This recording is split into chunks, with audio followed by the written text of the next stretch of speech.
আসসালামু আলাইকুম এভরিওয়ান, প্রিয় এইচএসসি শিক্ষার্থীরা, ওয়েলকাম টু এইচএসসি ড্রিমার্স।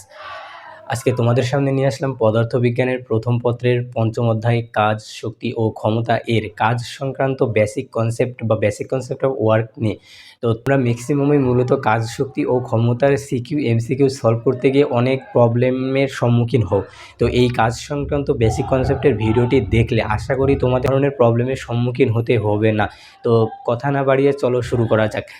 তো এখানে আমরা দেখতে পাচ্ছি যে কাজ হতে হলে বল ও সরণ উভয়ই থাকতে হবে। তার মানে একটা কাজ হতে হলে বা ফিজিক্সের ভাষায় কাজের ক্ষেত্রে বল এবং সরণ উভয়ই থাকা লাগবে। তো এই বল বা ফোর্স যেটাকে আমরা এফ দ্বারা প্রকাশ করি এবং সরণ বা যেটাকে আমরা এস দ্বারা প্রকাশ করি। তো এখান থেকে আমরা কি বুঝতে পারছি যে কাজ হতে হলে বল এবং সরণ উভয়ই থাকতে লাগবে। তার মানে বল ছাড়া যেমন কাজ হওয়া সম্ভব না, ঠিক তেমনই সরণ ছাড়াও কাজ হওয়া সম্ভব না। অর্থাৎ শুধুমাত্র বল বা শুধুমাত্র সরণ দিয়ে কখনো কাজ হওয়া সম্ভব না, কারণ এই কাজ হতে হলে বল এবং সরণ উভয়ে থাকতে লাগবে।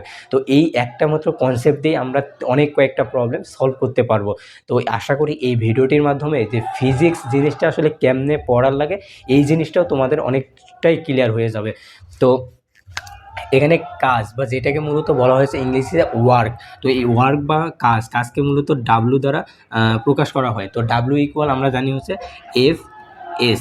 তো এখানে এফ হচ্ছে প্রযুক্ত বল এবং এস হচ্ছে সরণ, অর্থাৎ প্রযুক্ত বল এবং সরণের ডট গুণফলকেও আমরা কাজ বলতে পারি। তো এখান থেকে আমরা কি বুঝতে পারছি যে শুধুমাত্র বল যদি থাকে তখন কি সেটা কাজ হবে? অবশ্যই না।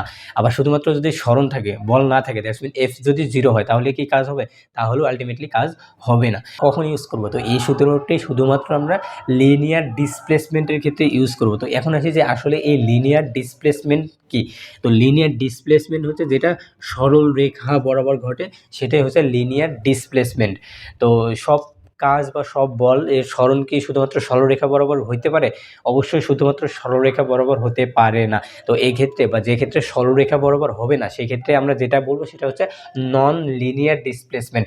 তো আসি যে আমরা নন লিনিয়ার বলতে কি বুঝলাম, যে এটা সরলরেখা বরাবর না, অর্থাৎ কোনো একটা বল যদি এই বরাবর প্রযুক্ত হয় আর বস্তুটির সরণ যদি এই বরাবর হয়, অর্থাৎ সেটা লিনিয়ার থাকবে না। লিনিয়ার বলতে উপরে বা নিচে যে কোনো দিকে হইতে পারে। তো দিকে যদি হয় তখন এখানে স্বাভাবিকভাবে কিসের সৃষ্টি হবে? অবশ্যই কোণের সৃষ্টি হবে। তো এই কোণটাকে যদি আমরা থিটা দ্বারা প্রকাশ করি তখন জেনারেলি আমরা এটা বা এই নন লিনিয়ার ডিসপ্লেসমেন্টের ক্ষেত্রে এই W equal F S cos theta use করতে পারি। তো এখানে এই থিটাটাই হচ্ছে আলটিমেটলি এই থিটার মান। আচ্ছা, তো এছাড়াও আমরা এই রিলেটেড বা এই ডাব্লিউ রিলেটেড আরও সূত্র পাই। যেমন এখানে স্বাভাবিকভাবে আমরা বলের ক্ষেত্রে বা শুধুমাত্র বলের ক্ষেত্রে জানি যে এফ ইকুয়াল এম এ লেখা যায়, সেটা হচ্ছে ত্বরণের ক্ষেত্রে বা লিনিয়ার বা সরলরেখার যদি সেটা অভিকর্ষ বা অভিকর্ষের যদি প্রভাব থাকে তখন সেটাকে আমরা এফ ইকুয়াল এম জিও লিখতে পারি।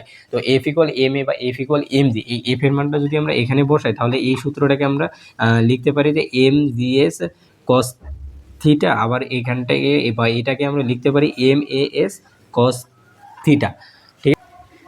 তো কাজ সংক্রান্ত আমরা অনেক সূত্রই দেখলাম। তো এখন আসি যে কখন আসলে কোন সূত্র আমরা ব্যবহার করব, কারণ এখানে কন্ডিশন অনুসারে মূলত আমাদের সূত্রের মান বা সূত্র চেঞ্জ করতে হবে। তো এই জিনিসটা যদি আমরা বুঝতে পারি তাহলে আশা করি কাজ সংক্রান্ত এমসিকিউ বা সিকিউ সলভ করতে গেলে আমাদের কোনো ধরনের প্রবলেম ফেস করতে হবে না।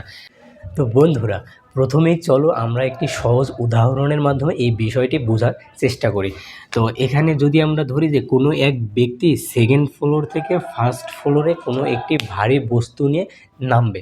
তো এই নামার ক্ষেত্রে তার এই সেকেন্ড ফ্লোর থেকে ফার্স্ট ফ্লোর বা টোটাল যে দূরত্ব সেটা ধরলাম হচ্ছে 10 মিটার।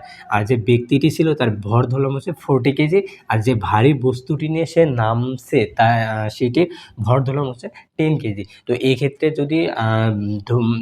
যদি ব্যক্তির কাজ নির্ণয় করতে বলা হয় তাহলে স্বাভাবিকভাবে আমরা কি জানি যে ডাব্লিউ ইকুয়াল এফ এস।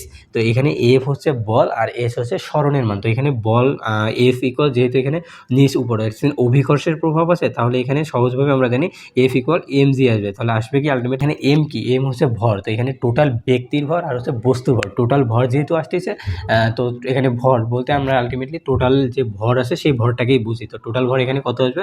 40 + 10 অর্থাৎ 50 কেজি। তো এখানে এম এর মান হচ্ছে 50 কেজি, দেন জি এর মান হচ্ছে 9.8, এটা আমরা সবাই জানি। এখন আসি এস এর মান। তো এস এর মানটা টোটাল যে যদি সেকেন্ড ফ্লোর থেকে গ্রাউন্ড ফ্লোরে আসে তো টোটাল যে দূরত্ব সেটা হচ্ছে এস এর মান, দ্যাটস মিন 10 মিটার। দিয়ে যেটা অ্যান্সার হবে সেটা। এখন যদি বলে কন্ডিশনে যে হচ্ছে ব্যক্তিটি টোটালি নিচে না গিয়ে এই মাঝ বরাবর এসে সেই ভারী যে বস্তুটি ছিল সেই বস্তুটিকে সে নিচে ফেলাই দিছে, তো এই ক্ষেত্রে আসলে কাজ কত হবে? তো এক্ষেত্রে কাজের ক্ষেত্রে অবশ্যই তোমরা ম্যাক্সিমামে যে ভুলটা করো সেটা হচ্ছে এস এর মান টোটালি 10 মিটার দাও, কিন্তু আলটিমেটলি যে ব্যক্তিটি এই পর্যন্ত আসছে তার মানে তার বলটি কিন্তু এই পর্যন্তই সীমাবদ্ধ আছে। তো এই পর্যন্ত কিন্তু কোনো বল নেই। তাহলে যদি আমরা এখানে এস এর মান, সরণের মান 10 মিটার নেই, তাহলে কি আলটিমেটলি এই কন্ডিশনকে কি ফলো করলো? করলো না। তো এক্ষেত্রে অবশ্যই আমরা এই 5 মিটারকে ইউজ করব না, বা এই 5 মিটার নেওয়া যাবে না। শুধুমাত্র এই 5 মিটারটাই নেওয়া লাগবে। দ্যাটস মিন এখানে এস এর মান আসবে 5 মিটার।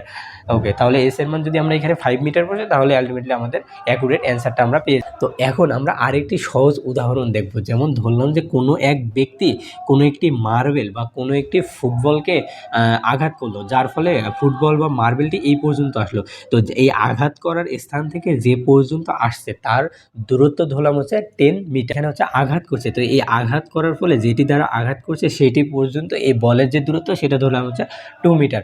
তো এই ক্ষেত্রে আর হচ্ছে যে পরিমাণ বল প্রয়োগ করেছে সেটা ধরলাম হচ্ছে 20 নিউটন। তো এক্ষেত্রে যদি কাজ নির্ণয় করতে বলে তাহলে আমরা সহজেই জানি যে ডাব্লিউ ইকুয়াল এফ এস, এই সূত্রটি ইউজ করব, যেহেতু এখানে লিনিয়ার ডিসপ্লেসমেন্টের কন্ডিশনে দেওয়া আছে। তো এখানে এফ এর মান ডিরেক্ট দেওয়া আছে হচ্ছে 20 নিউটন। তো এখানে আমরা ডিরেক্টলি বসাবো হচ্ছে 20 নিউটন। এখন এসেছে এস এর মান। তো এস এর মান এখানে ডিরেক্ট 10 মিটার দেওয়া আছে টোটাল যে দূরত্ব।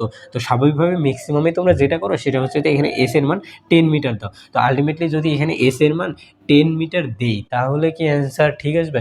আচ্ছা, দেখি আসলে এই কন্ডিশনের সাথে মেলে কিনা। তো এখানে যদি 10 মিটার দেই তো বল প্রয়োগ করছে হচ্ছে এই বরাবর, দ্যাটস মিন এই বরাবর কিন্তু বল আছে, আর এই বরাবর শুধুমাত্র কি আছে? সরণ আছে। তো শুধুমাত্র সরণ থাকলে কি সেটা কাজ হবে? হবে না। তো এখান থেকে এই পর্যন্ত কি কোনো কাজ হবে? আলটিমেটলি হবে না। তো এই মানটা যদি আমরা নেই তাহলে এখানে যে আমরা কাজ পাবো সেটা কি আসলে অ্যাকুরেট কাজ পাবো? পাবো না। তার মানে আলটিমেটলি আমাদের এখানে নেওয়া লাগবে কত? নেওয়া লাগবে হচ্ছে 2 মিটার, কারণ শুধুমাত্র বল আর সরণ উভয়েই যে প্রক্রিয়া করছে বা বল এবং সরণ একসঙ্গে আছে এই 2 মিটার পর্যন্ত। তাহলে আলটিমেটলি এখানে এস এর মান নিব আমরা হচ্ছে 2 মিটার। তো 2 মিটার নিয়ে যে অ্যান্সার আসবে সেটাই আলটিমেটলি এখানে বা অ্যাকুরেট কাজের মান পাবো। চলো আরেকটি এক্সাম্পলের মাধ্যমে আমরা বিষয়টি আরও ভালোভাবে ক্লিয়ার হই। তো ধরলাম যে কোনো এক ব্যক্তি কোনো একটি মার্বেল বা কোনো একটি বলকে আঘাত করলো হচ্ছে এই বরাবর। তো সেই বলটি এই লিনিয়ার বা হচ্ছে এই সরলরেখা বরাবর না গিয়ে বলটি নিচে এই বরাবর নিচের দিকে আসলো। তো এর ফলে যে ব্যক্তিটি যে বল প্রয়োগ করছে সেটা ধরলাম হচ্ছে 20 নিউটন। তো এই 20 নিউটন বল প্রয়োগের ফলে মার্বেলটি যে পর্যন্ত আসছে সেই টোটাল দূরত্ব ধরলাম হচ্ছে 10 মিটার। আর এইখানে 10 মিটার হওয়ার ফলে তো অবশ্যই এখানে একটা কোণের সৃষ্টি হবে, যেটা ধরলাম আমরা 30 ডিগ্রি। এখানে যদি ব্যক্তিটির ক্ষেত্রে কাজের মান নির্ণয় করতে বলে তাহলে আমরা কি করব? তো প্রথমেই অবশ্যই এই যেহেতু এখানে নন লিনিয়ার ডিসপ্লেসমেন্ট, তো এখানে এফ এস কস থিটা বসাবো। তো এখানে এফ এর মান ডিরেক্টলি দেওয়া আছে হচ্ছে 20 নিউটন। তো এফ এর মান তো ডিরেক্ট আমরা 20 নিউটন বসাবো।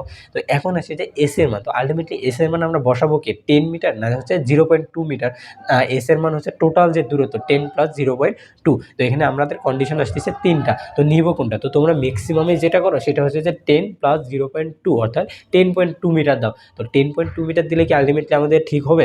তো আসো যে হবে কিনা। তো এইটার জন্য আমাদের কী করা লাগবে? বেসিক জিনিস দেখা লাগবে। তো বেসিক জিনিস কি? যে কাজ হতে গেলে বল এবং সরণ উভয়ই থাকার লাগবে। তো এখানে যদি আমরা দেখি তো এই বলটাকে আঘাত করছে হচ্ছে এই পর্যন্ত, মানে বল ক্রিয়া হয়েছে আলটিমেটলি এই পর্যন্ত, কিন্তু এখান থেকে এখানে বলটা আসছে মানে শুধুমাত্র সরণ ঘটছে এই বরাবর। তো এই বরাবর যেহেতু শুধুমাত্র সরণ নট বল, তাহলে বল ছাড়া শুধুমাত্র যদি সরণ থাকে তাহলে কি আমরা কাজ বলবো? অবশ্যই কাজ বলবো না, বা সেটা কাজ হবে না। তার মানে এই বরাবর আলটিমেটলি কোনো কাজ হয়নি। তাহলে এই মানটা কি আমরা নিতে পারবো এখানে সরণের মান হিসেবে? অবশ্যই পারবো না। তাহলে এখানে আমরা সরণের মান বা এস এর মান নিব হচ্ছে শুধুমাত্র 0.2 মিটার। তাহলে এস এর মান 0.2 মিটার। আর এরপর আসে থিটা। তো থিটার মান তো ডিরেক্ট এখানে 30 ডিগ্রি দেওয়া আছে। তো ডিরেক্ট আমরা এখানে থিটার মান 30 ডিগ্রি বসাবো। তো এভাবে কনফিউশন ক্লিয়ার করে যদি তোমরা অ্যান্সার করো, তো এই তিনটা টোটালি যে তিনটা প্রবলেম দেখানো হলো, তিনটা প্রবলেমের সলভের যে বেসিক জিনিস একটাই, সেটা হচ্ছে এই সংজ্ঞার মধ্যেই রয়েছে। কিন্তু আমরা এটা সেভাবে পড়ি না বা সেভাবে বেসিক কনসেপ্ট ক্লিয়ার করে পড়ি না, তার কারণে মূলত এমসিকিউ এবং সিকিউ সলভ করতে গিয়ে আমাদের বিভিন্ন ধরনের প্রবলেমের সম্মুখীন হওয়ার লাগে। বন্ধুরা, লাস্ট আরেকটি কনসেপ্ট দেখলে আশা করি এই কাজ সংক্রান্ত বেসিক যে কনসেপ্ট আছে সেটা তোমাদের কাছে পুরোপুরি ভালোভাবে ক্লিয়ার হয়ে যাবে। তো আসি, তো যেমন ধরলাম যে এই যে একটা, এটা হচ্ছে ভূমি, তো এই ভূমির সাথে একটি ধরলাম যে মই বা কোনো একটি কিছু ঠেকানো আছে, তো এই বরাবর ধরলাম যে এক ব্যক্তি এই মইতে উপরে উঠছে। তো যে ব্যক্তিটি উপরে উঠছে তার ভর ধরলাম হচ্ছে 40 কেজি। আর এই ব্যক্তিটি অবশ্যই ধরলাম যে কোনো একটি বল, মার্বেল বা কোনো একটি ভারী বস্তু নিয়ে উপরে উঠছে, যেটার ওজন ধরলাম হচ্ছে 10 কেজি। তো এখন আসি, তো আর এখানে এই যে মইটি আছে সেই মইটি ধরলাম ভূমির সাথে 30 ডিগ্রি কোণ করে রয়েছে। আর এই আর এই কোণ বা হচ্ছে যে পর্যন্ত দেয়া আছে বা ঠেকানো আছে, এখান থেকে এটার যে দূরত্ব সেটা ধরলাম হচ্ছে 5 মিটার। তো আসি, তো এই ক্ষেত্রে যদি বলে হচ্ছে যে কাজ বা ডাব্লিউ ইকুয়াল হট, অথবা ব্যক্তিটির কাজ কত তা নির্ণয় করো, তো এই ধরনের যে কোশ্চিন, এই কোশ্চিনগুলো তোমরা অবশ্যই বোর্ড কোশ্চিনে প্র্যাকটিসে গেলে বারবার সম্মুখীন হবা। তো এই কনসেপ্টটা যদি তুমি এখানে বুঝো তাহলে আশা করি ওই বোর্ড কোশ্চিন সলভ করতে গিয়ে কোনো ধরনের প্রবলেম ফেস করতে হবে না। তো এখন আসি, যেমন এখানে আমরা সবাই কি করব, কাজ নির্ণয়ের ক্ষেত্রে যেহেতু এখানে মানে এই কনসেপ্ট বা আলটিমেটলি কিসের ক্ষেত্রে, যে হচ্ছে নন লিনিয়ার ডিসপ্লেসমেন্টের ক্ষেত্রে, এই নন লিনিয়ার ডিসপ্লেসমেন্টের ক্ষেত্রে আমরা সূত্র কি জানি, যে W equal F S cos theta. তো ডিরেক্ট আমরা এই সূত্র বসাবো। আবার যেহেতু এখানে অভিকর্ষের প্রভাব আছে, তো ডিরেক্ট এখানে এফ এর মান না দিয়ে আমরা জানি কি যে এফ ইকুয়াল এম জি, অর্থাৎ M G S cos theta আমরা এখানে বসাইতে পারি। তো M G S cos theta যদি বসাই, তো এম এর মান এখানে টোটাল হচ্ছে যে ভরটা হচ্ছে, অর্থাৎ টোটাল ভর এখানে হচ্ছে 40 প্লাস 10, অর্থাৎ 50 কেজি আসবে হচ্ছে এম এর মান। আর জি এর মান তো আমরা সবাই জানি যে 9.8। এখন এসেছে এস এর মান, তো এস এর মান দেয়া আছে, এখানে দেয়া আছে হচ্ছে 5 মিটার। তো তোমরা ডিরেক্টলি এখানে ম্যাক্সিমামে যে ভুলটা করো সিকিউ এমসিকিউ দুইটার ক্ষেত্রে, যে ডিরেক্ট এখানে 5 মিটার দিয়ে দাও। তো আলটিমেটলি আমাদের যেহেতু বলছি এখানে ব্যক্তিটির কাজ কত, তাহলে এখানে আমরা যার কাজ নির্ণয় করব অবশ্যই বলটাও তার হওয়া লাগবে, স্মরণটাও তার হওয়ার লাগবে। অ্যান্ড এখানে যে কোণটা আছে সেই কোণটা অবশ্যই মনে রাখবে যে বল এবং স্মরণ এর মধ্যবর্তী কোণ। তো বল এবং স্মরণের মধ্যবর্তী কোণ অবশ্যই কিসের, যে ব্যক্তিটির কাজ নির্ণয় করব তার বল এবং তার স্মরণের মধ্যবর্তী কোণ। তো এখন আসি, তো এখানে যদি এজ বা স্মরণের কথা বলি, তো এই যে 5 মিটার যদি নেই, তো আলটিমেটলি এই স্মরণটা কিসের, এই স্মরণটা কিন্তু আলটিমেটলি মইয়ের।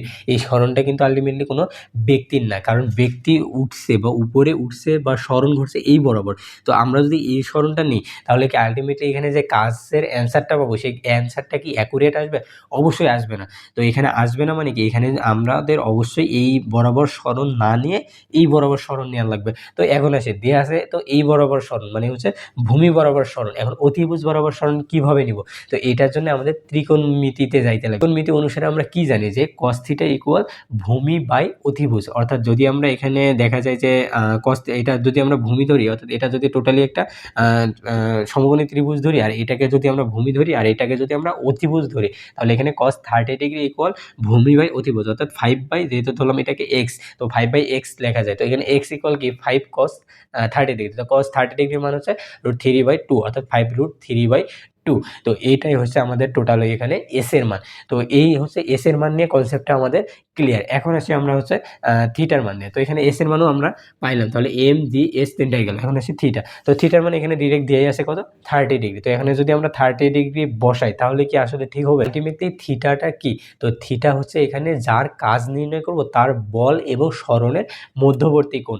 তো এখানে এই যে 30 ডিগ্রি, এই 30 ডিগ্রিকে আলটিমেটলি ব্যক্তির বল আর স্মরণের মধ্যবর্তী কোণ। এখানে যদি আমরা থিটার মান 30 ডিগ্রি বসাই তাহলে আলটিমেটলি কি ব্যক্তির কাজ পাবো না হচ্ছে মইয়ের কাজ পাবো? কারণ এখানে আলটিমেটলি মই আর হচ্ছে মই যে বরাবর আছে বা স্মরণ সেটার অন্তর্ভুক্ত কোণ। তাহলে এখানে আলটিমেটলি আমাদের 30 ডিগ্রি দেয়া যাবে না। এখন আসি, তো এখানে যে ব্যক্তিটি আছে তার ওজন অবশ্যই আছে, আর তার ওজনকে মূলত W দ্বারা প্রকাশ করা হয়। আর এটা তো আমরা সবাই জানি যে ওজন সবসময় নিচের দিকে কাজ করে। আর এটাও আমরা জানি যে ওজনের বিপরীত দিকে ঠিক প্রতিক্রিয়া বল আমরা কাজ করে। আর এখানে এই মূলত এই প্রতিক্রিয়া বল, মানে প্রতিক্রিয়া বলকে আর দ্বারা প্রকাশ করা হয়, আর এই প্রতিক্রিয়া বলটি হচ্ছে ব্যক্তির বল। তো আল্টিমেটলি ব্যক্তির বল হচ্ছে এইটা, আর ব্যক্তির সরণ হচ্ছে এইটা। তাহলে এখানে থিটা আমরা কি জানি, যে ব্যক্তি বা যার কাজ নির্ণয় করবো তার বল এবং সরণের মধ্যবর্তী কোণ। তার মানে আল্টিমেটলি এই যে কোণটা আসবে, সেই কোণটা আসলেই এখানকার যে থিটা, সেই থিটার মান। তো এখানে দেয়া আছে, তো এখানে 30 ডিগ্রি, মানে এই কোণ দেয়া আছে, কিন্তু এই কোণ দেয়া আছে মানে কি এই কোণ আমরা নির্ণয় করতে পারবো না? অবশ্যই পারবো। তো টোটালি আমরা যদি এই বরাবর, যেটা আমরা টোটালি জানি যে পুরাটার মান কত, 180 ডিগ্রি, বা এই অর্ধেকটার মান কত, এই অর্ধেকটার মান হচ্ছে 90 ডিগ্রি। তো টোটালি আমরা যদি 90 ডিগ্রি থেকে 30 ডিগ্রি বাদ দিই, তাহলে কি এই মানটা পাবো না? অবশ্যই পাবো। কত আসবে? 60 ডিগ্রি। তাহলে এখানে আমরা থিটার মানটাও পেয়ে গেলাম হচ্ছে 60 ডিগ্রি। এভাবে যদি তোমরা বেসিক কনসেপ্ট ক্লিয়ার করে এই ধরনের প্রবলেমগুলা সলভ করো, তাহলে আশা করি তোমাদের সিকিউ, এমসিকিউ সহ বোর্ড পরীক্ষা বা এরপরে তোমাদের যার যে পরীক্ষা আছে, কোনো ধরনের পরীক্ষায় তোমাদের কোনো ধরনের সমস্যার সম্মুখীন হতে হবে না। তো এখানে আমরা কি করলাম, জাস্ট যে কাজের সংজ্ঞাটা আছে সেই সংজ্ঞা দিয়ে মূলত আমরা 3-4টি প্রবলেম সলভ করলাম। তো এইভাবেই মূলত ফিজিক্স যে পড়া, সেই পড়ার নিয়মটাই মূলত এইভাবে। অনেকেই আমাকে কোশ্চেন করে থাকো যে ভাই আসলে ফিজিক্স কিভাবে পড়বো? তো ফিজিক্স পড়ার নিয়ম আলটিমেটলি এমনই। তো তুমি যদি বেসিক, মানে একটা যে থিওরি আছে, সেই থিওরি থেকেই মূলত তুমি যদি প্রবলেম বের করতে পারো আর সেই প্রবলেমটি সলভ করতে পারো, আশা করি ফিজিক্স তোমার কাছে অনেক ইজি লাগবে। তো এইভাবেই তোমাদের মূলত বেসিক কনসেপ্ট ক্লিয়ার করে পড়া লাগবে। এই কাজ সংক্রান্ত আরও যদি কোনো প্রবলেম থাকে বা কোনো কিছু জানার থাকে, তাহলে অবশ্যই কমেন্টে জানাবা। তো নেক্সট কোনো ভিডিওতে দেখা হবে ইনশাআল্লাহ। সে পর্যন্ত সবাই ভালো থেকো, সুস্থ থেকো। আল্লাহ হাফেজ।